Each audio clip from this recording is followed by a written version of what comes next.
আসসালামু আলাইকুম, শুভ সকাল। সবাই কেমন আছেন?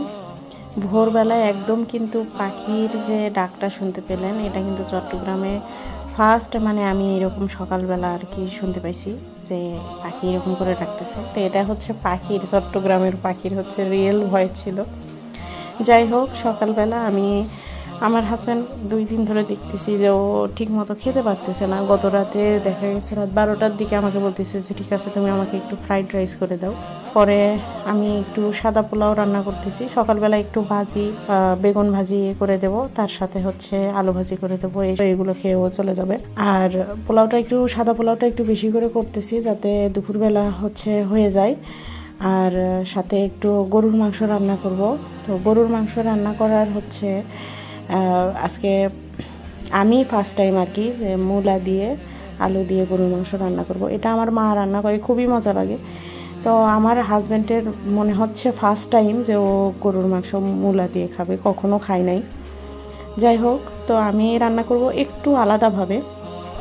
তার আগে বলে নিচ্ছি যে আমি যে ফেস প্যাকের ভিডিওটা আপনাদের দিতে চাইছিলাম, তো ওটা কোনোভাবে ভিডিওটা হচ্ছে আমার মানে রেকর্ড হয় নাই। তো আমি ভাবছি যে আচ্ছা ঠিক আছে, অন্য একটা সময় আমি দিয়ে দেবো, হয়তো ইনশাল্লাহ আগামীকাল আমি ভিডিওতে ওটা ভালোভাবে দেখাবো, যেহেতু ভিডিওটা রেকর্ড হয় নাই।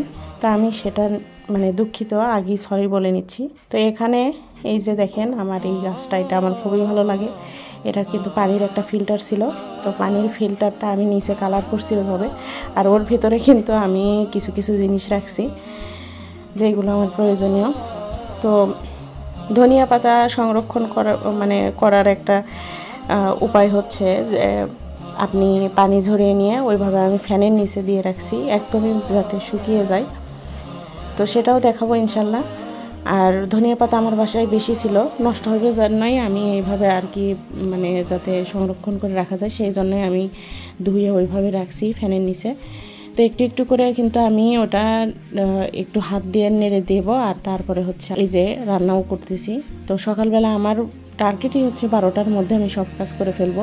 তো এখানে হচ্ছে গরুর মাংস আমি আগে তেলে একটু ভেজে নিচ্ছি। তো গরুর মাংসের সাথেই হচ্ছে মূলা, আলু, এগুলো আমি হচ্ছে সব ভেজে নেব। তো এটা বেশ কিছুক্ষণ ধরে কিন্তু আমি ভেজে নিচ্ছি। তো সাথে অল্প একটু লবণ আর হালকা একটু হচ্ছে আপনার হলুদ দিয়ে আমি ভেজে নিচ্ছি। তো যখন গরুর মাংসে দেখেন একটা কালার কিন্তু চেঞ্জ হয়েছে, গরুর মাংসের গায়ে একটা মানে একটু পোড়া পোড়া হালকা একটা মানে ব্রাউন কালার আসছে, তখন কিন্তু আমি এই যে নামিয়ে ফেলছি। আর চুলায় হচ্ছে আপনার গরম পানি দিয়ে রাখছি। আর আজকে হচ্ছে আমি রাইস কুকারে রান্না করব, এই কারণে আর কি আমি এইগুলো কাজ করে নিলাম। আর এই ভাজার সাথে সাথে আমি পেঁয়াজ, মরিচ এগুলো সব একবারে নিয়েছি।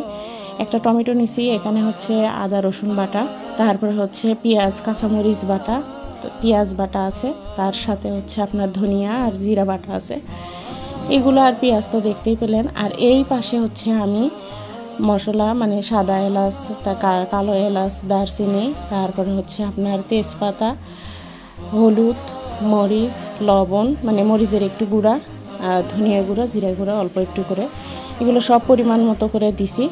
রাইস কুকার যখন গরম হয়ে আসছে তখন আমি তেল দিয়ে তারপরে এখানে পেঁয়াজ দিলাম। আমি কিন্তু এখানে পেঁয়াজ একবারেই যে ব্রাউন কালার করব তেমন না, একটু পেঁয়াজ যখন নরম হয়ে আসবে তখনই হচ্ছে আমি হালকা মানে সব মশলা যেগুলো বাটা মশলা সেইগুলো আগে দিয়ে ভালো করে আর কি কষিয়ে নেব। তো এই যে পেঁয়াজ কিন্তু প্রায় নরম হয়ে আসছে, দেখতেই পাচ্ছেন। আর আমার কেন জানি না রাইস কুকারে রান্না করতে খুবই ভালো লাগে। পেঁয়াজ তো দেখতেই পাচ্ছেন এখন একটু কিন্তু নরম হয়ে গেছে। তো আমি এই পর্যায়ে এখন হচ্ছে আপনার যত বাটা মশলা, যে পেঁয়াজ বাটা, আদা রসুন বাটা, জিরা বাটা, ধনিয়া বাটা, কাঁচামরিচ বাটা, এইগুলো সব হচ্ছে দিয়ে ভালো করে আর কি আমি কষিয়ে নেব। আর হচ্ছে আপনার কষিয়ে নিচ্ছি। আর আপনার মশলা কিন্তু কষানোটাই হচ্ছে মেইন। এরপরে হচ্ছে আপনার গরম পানি যে থাকবে, আমি যে গরম পানি করে নিছি সেটা হালকা হালকা করে অল্প অল্প পরিমাণে আপনার গরম পানি দেব। আর আমি হচ্ছে কষিয়ে নেব। আর হচ্ছে আমি তো জানতাম না, আমি ভাবছিলাম যে হয়তো আমার শ্বশুর বাড়িতে আমার হাজব্যান্ড হয়তো মূলা দিয়ে গরুর মাংস খাইছে, কারণ আমার শাশুড়ির মুখ থেকে শুনছিলাম যে মূলা দিয়ে হচ্ছে গরুর মাংস মজা লাগে। কিন্তু আমি যেহেতু আমার বগুড়া হচ্ছে বাসা আর আপনার সিরাজগঞ্জ আমার হচ্ছে আমার শ্বশুর বাড়ি, তো অনেক খাবারের আর কি একটু অমিল আসলে আছে, একটু না ভালো পরিমাণেই আছে। যাই হোক, তো আমি এখানে রান্না করে নিচ্ছি। আর আমার মা আসলে গরুর মাংস মূলা দিয়ে রান্না করে, খুবই মজা লাগে। আমার মায়ের আসলে রান্নাটা বেস্ট। আমি ওইভাবে পারবো কি না তা তো জানি না, হবেও না কখনো। তবে আমি আজকে মূলাটা আগেই ভেজে নিছি, কারণ রিস্ক ছিল যে আমার হাজব্যান্ড যদি একটু গন্ধ পাইতে হতো আর খাবে না।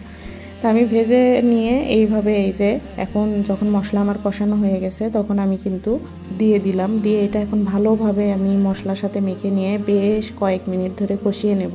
এখন দেখেই কত লোভনীয় লাগতেছে, কিন্তু আমি কিন্তু লবণ, তারপর হচ্ছে ঝালমরিচ, এগুলো সব পরিমাণ মতো দিছি, কারণ রোজা রাখছিলাম।